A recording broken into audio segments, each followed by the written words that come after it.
Hello, everybody. Welcome to our first episode of the JY podcast. Today, we are going to be talking about the Justice League Snyder Cut. If you didn't know, basically back in 2017, the Justice League movie released in theaters, and it kind of turned out to be a disaster. And so Zack Snyder had to step down from the movie because of his daughter passing. And so Joss Whedon took over, and it turned out just to be completely different than what Zack Snyder had. So fans demanded to see what Zack Snyder's vision was for the movie and his finished project. So they started commenting on DC and Warner Brothers stuff, demanding to release the Snyder Cut, and they announced finally in 2020 that they were going to release on HBO Max. And today, March 18th, 2021, it is finally out. And I feel like after all these years of waiting for it, it just didn't live up to the hype. We kind of want to talk about some of the positives before we go into the negative, so that we're not completely ripping this apart. And so, if you want to start off, Joe, this is a positive. Right. So, I think this is kind of a general thing throughout the movie, but one thing I really appreciate is that Zack Snyder really listened to the fans here. Fans wanted, Black Suit Superman, Martian Manhunter, a few more scenes with Darkseid, just a lot of extra things that really you'd have to go the extra mile to include, which Zack Snyder definitely did. Yeah, and I also think the characterization of Cyborg and the Flash were a lot better in this movie. Especially the Flash. In Joss Whedon's, he was a comedian kind of character. He said all the jokes. He's kind of like this in this, but he also has a serious moments. And I think that it just worked out for him a lot better. And I don't know why certain sequences were cut out, especially Cyborg. He was the star of this movie, and it was actually quite surprising how much of a bigger role he had in this than Joss Whedon's version, because yeah, his role was pretty good in this movie, and Ray Fisher, the actor, really did shine in the Snyder Cut. Yeah, and I'm really glad they did choose Cyborg because of their established characters, their Batman and their Superman, they were okay, but there's for reasons we'll get to later. They're not great renditions, but their Cyborg, one that they really didn't show at all until this movie. I think it was a great chance to kind of have a comic accurate character and really, express how like deep of a character Snyder is capable of making. Yep, and I did think the way they had Darkseid in this movie did work, and it builds up for in the future. If they're going to build up to some Endgame kind of movie with Darkseid, I think that this is a good way to build him up. Yeah, let's be honest here, man. It's not gonna happen. Yeah, and Zack Snyder, especially. I think we said everything we liked, but we have a lot more negatives to talk about. And I think just the first thing is Steppenwolf as a villain. He has to be one of the most generic villains I have ever seen, ever. I know. If your villain's motive is that he wants to take over or destroy the world, he's a bad villain. He never said any reason for motives. His whole thing was like, oh, I want to be redeemed. I want to have redemption to Darkseid, which is that could be said about probably 30 other villains in movie history. So he was hardly anything to talk about. Yeah, this is so. I don't even know if destroying the world was like the. It's like no reason behind the motive either. I think Endgame Thanos, he had that motive too, like destroy the whole world, star. But he had I think he had a reasonable explanation of why. But someone like him, it's just so generic. You don't understand his motive. Yeah, he's just the most boring villain in the world. And I will give it this. He was, I guess, better in this movie than the original one, but it's not much because this is just a terrible villain to begin with. I don't even know why he was the villain for this movie. They could have gone with many other people, but yeah, he was just not a good villain. Is he even in the comics, or do they literally just pull him out of nowhere? Yeah, but his only interesting traits are that he's with Darkseid. Uh, that's interesting.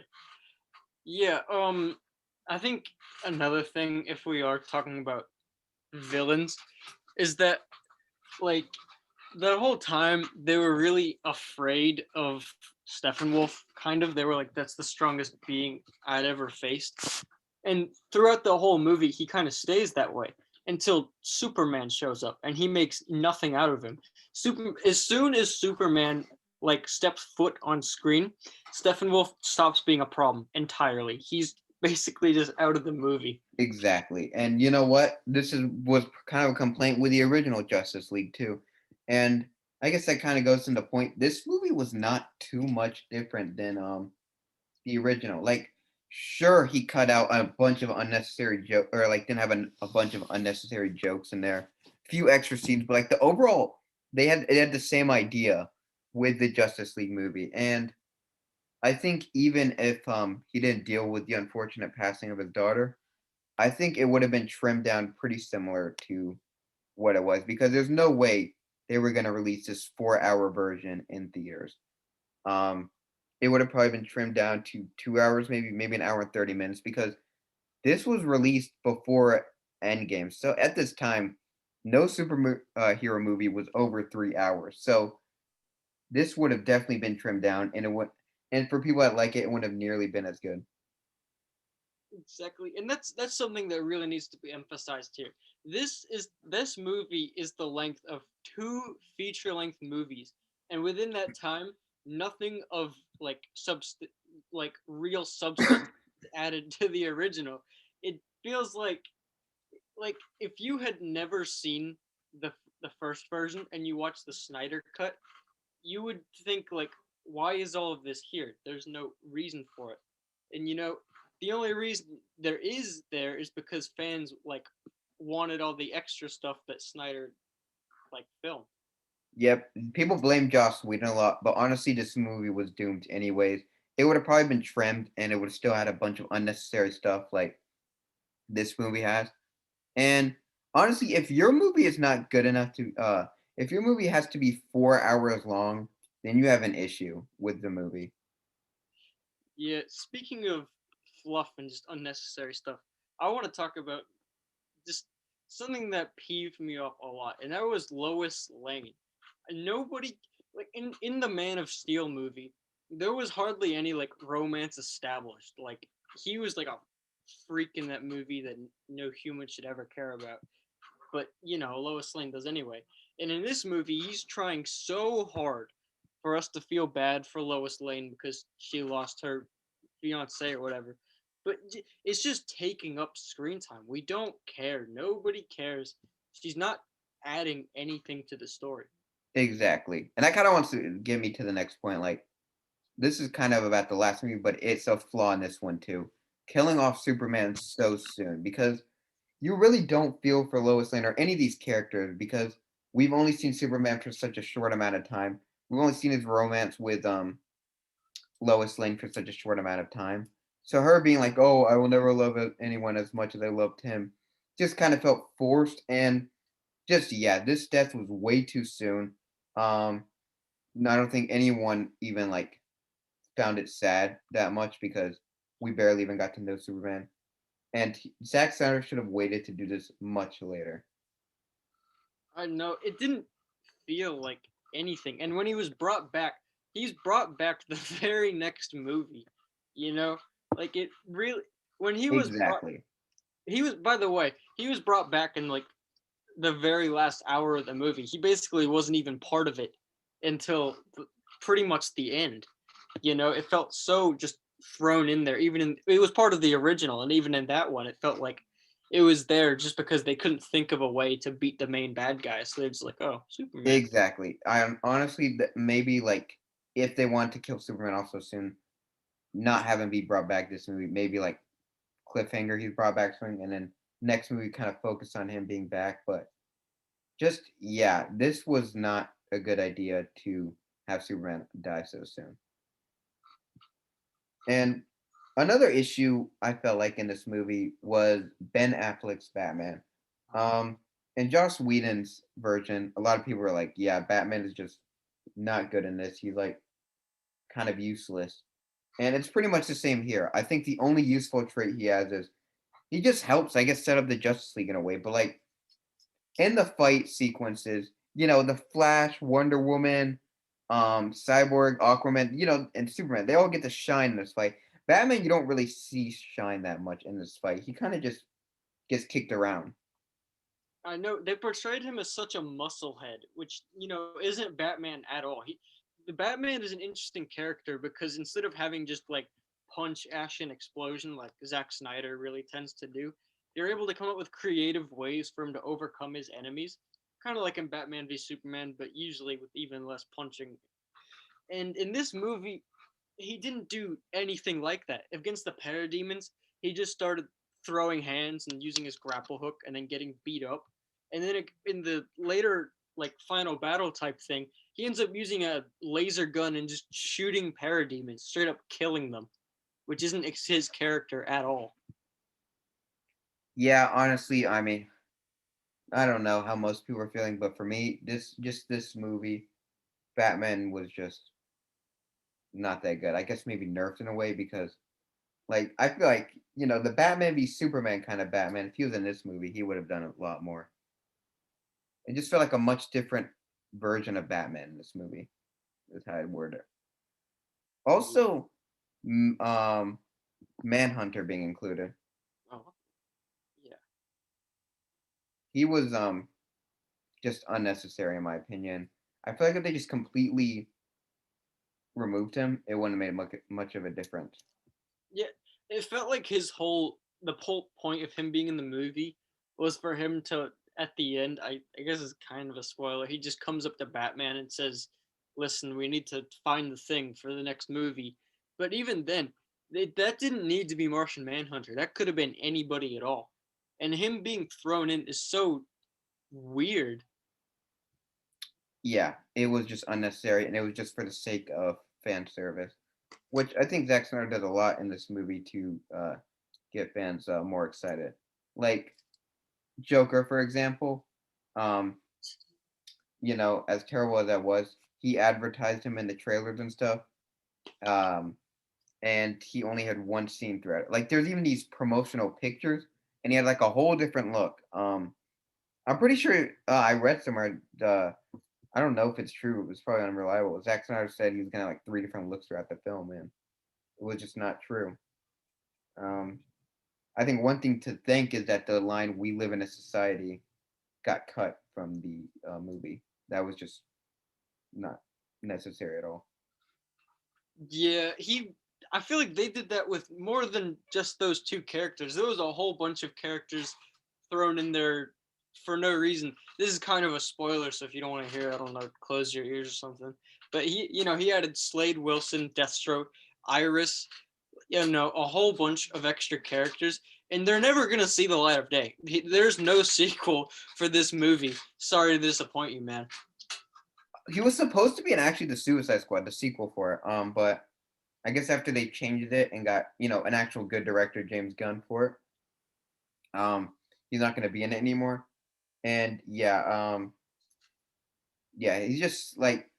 Also, when I watched this, I wasn't surprised really at all because the trailers and like promo and stuff, dude, Zack Snyder spoiled like everything in it, and he spoiled stuff like way before this got announced because I don't even think he ever thought it was going to get released. So he spoiled most of the twists throughout this movie already. So there was like, if you are someone that was just waiting for this movie and waiting for like, stuff Zack Snyder was saying, you pretty much knew everything that was going to happen in this movie. Exactly. And it's not like the thing is all of those things that he was teasing, all those little twists and hints and stuff, they didn't matter. That's what I personally felt like because at the end of the day, it's the same plot. And you can't really if you want to keep it the same plot as the original, you can't add something that changes the overall story too much. It's like all these like Martian Manhunter, like Deathstroke, they didn't change anything. It's just there. You know what's funny? Martian Manhunter, there was like some theory that he was in Man of Steel as that one dude. I think his name was Harry Lennox. His actor, this character he was playing. Um, and so he played like I guess this soldier kind of guy. And so someone made a theory that he was Martian Manhunter, and Zack Snyder saw that theory, and he's like, you know what, I'm gonna make it happen. So And he tried to play it off as if he always came up with it, even though I'm pretty sure he just added him after he saw the theory. Well, I mean, I feel like some random soldier that was in Man of Steel, like that hardly matters. And then you put him in here, and it's like, ah, Martian Manhunter. He's been here all along, and he's here to do nothing. Like it, you know, it. Yeah. I feel like the main point we're getting at here is that it's the same movie. If you watch the original and you didn't like it, you probably won't like this one. Yep. I think the main difference is with Josh Whedon is he had the CGI was pretty garbage in that movie. Um, there was like some unnecessary jokes, like the whole brunch thing was flash and everything. Uh, But um, the overall idea of setting up the Justice League, meeting them all, and some of the flaws that there was in the original is in here too. Um, like Superman, um, Batman being just terrible at fighting. People complain about the Flash being a joke. Steppenwolf being a terrible villain. All of these complaints are the same in this new movie, except for just unnecessary jokes and CGI. When I was watching it, I was thinking just the exact same things, same flaws. exactly. Like I feel like he was kind of marketing it as like, listen, the original one was a bad movie, but that's not the movie I wanted to make. I wanted to make a way better movie, and I'm gonna fix all the flaws that were in that one. But what ended up happening is that it felt like Snyder had a bunch of like random ideas in his head, kind of like a kid thinking of like a cool action fight, like while playing with toys. And so he just wanted to put those into any movie he could. And so he just, redid this one, put like random things in there and said, "Yep, it's a better movie." Yeah, honestly, I'll say this: the action scenes were like that last final battle scene was pretty good. I'll give it that. But other than that, yeah, this movie was just not good. I'm seeing a bunch of praise for it on Twitter, and I feel like, yeah, this movie is just not good. It's being overpraised right now. Maybe later people are gonna start like realizing it's a flawed movie, or maybe we're just gonna have this unpopular opinion forever. But I don't see such the praise for it, and I think it's just blinded by after all these years of hype and waiting for this movie that they're just kind of in denial. But then Yep. again, I don't know. You could have liked it, but I just don't see it. Maybe it's a good thing though, because what it really ends up showing is that sometimes studios listen to the fans, and even if the fans are wrong in that the movie was good, if Warner Brother thinks that, oh, if we listen to the fans, they'll like it, that's not a bad thing. If they want to in the future, just keep listening to the fans. You'll probably, you know, come out with something good. Yeah, I also want to talk about. So basically, when everyone's waiting for the Snyderverse or Snyder Cut, and everyone wanted it, people would like spam under every post, release the Snyder Cut, and it was getting really out of hand. Like it didn't matter what Warner Brothers posted, they spammed it. I will never forget this. After the unfortunate passing of Kobe Bryant, they did a post, honoring him, and people were still spamming release the Snyder Cut, and I was like, what in the world? Like, come on. It's terrible. Yeah, I mean, seriously, what's wrong with these people? And so now this is what they're going to do, and I've seen it on Twitter a bit. They're going to say hashtag restore the Snyderverse, and I've already seen it like trending before. And the fact that Snyder ended this on a cliffhanger is only going to make it worse because now people are going to want to see more. See, if Snyder gave it like a proper conclusion, um, in the movie, like feel like proper conclusion to him because this is probably his last movie. I don't know now, but it would probably not be as bad with hashtag restore the Snyderverse. But now, it's going to be exactly like hashtag release the Snyder Cut, where everywhere we go, we're going to see people comment this on DC stuff. And it's just annoying. I could get behind that honestly if they just got rid of Snyder entirely. If Snyder just retired and they gave it to like someone random, I don't know, Quentin Tarantino, whatever. Maybe it could work out. He has some good ideas in there. It's just as a director, I don't see a redemption for him. But yeah, and this is just Zack Snyder's main issue. It's like they're gonna probably keep trimming down these movies, and if he can't work with that, and his movie's gonna be terrible, um, then it's just not gonna work for him as a director. I don't know now how it's gonna work, but 2017, if he released it, they would have never made it 4 hours longer, even over 2 hours and 30 minutes, because just it wasn't normal at the time. Was Avenger until Avengers Endgame came out. Now probably they might do a 3 hour DC movie. I don't know, but Zack Snyder needs to learn that he can't do these long DC movies. Exactly. All right, I think we talked about this for a good while. I think it's about time we can wrap it up here. Yeah, I think just one thing I wanted to talk about before we wrap up is just some of his ideas for his next movies for people that are asking to restore the Snyderverse. Right. Uh, One thing he wants to do is have Batman and Lois Lane have a child together. Like What? a child thing. Like, come on, man. What in the world? Like if you're gonna establish in this movie this, great romance between uh Lois Lane and Clark Kent, and then set up this romance between Batman and Lois Lane. Yeah, you're just no. And another thing he wanted to do was he was setting up the Legion of Doom. So like Lex Luthor, Deathstroke, Riddler, um, Doctor Poison. There's probably more I forgot, and they were gonna all be revealed to be working for Darkseid. That wouldn't be terrible. I could actually get behind that.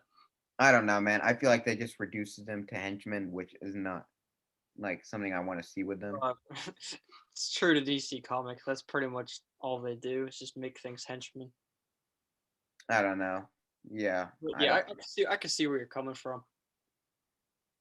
Yeah, and Dick Grayson probably would have confirmed that Dick Grayson was the dead Robin, which makes zero sense.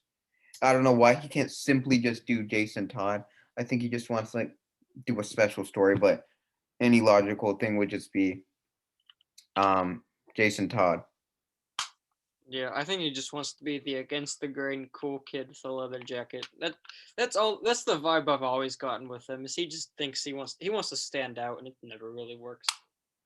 Yeah, and honestly, it kind of takes away so many stories they can do if they make it Dick Grayson because um now there can't be any future like Titans movie with Dick Grayson gone.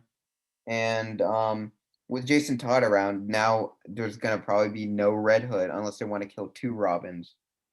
And I don't know, man. Like, I really want to see just a live action kind of version of the animated movie Batman Under the Red Hood because that movie is so good, and it would have been so great to see in live action. But it's now not going to happen.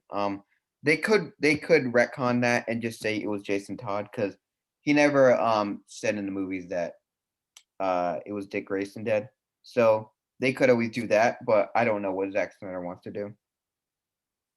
Yeah, and that's if he gets another movie, which personally I believe not gonna happen.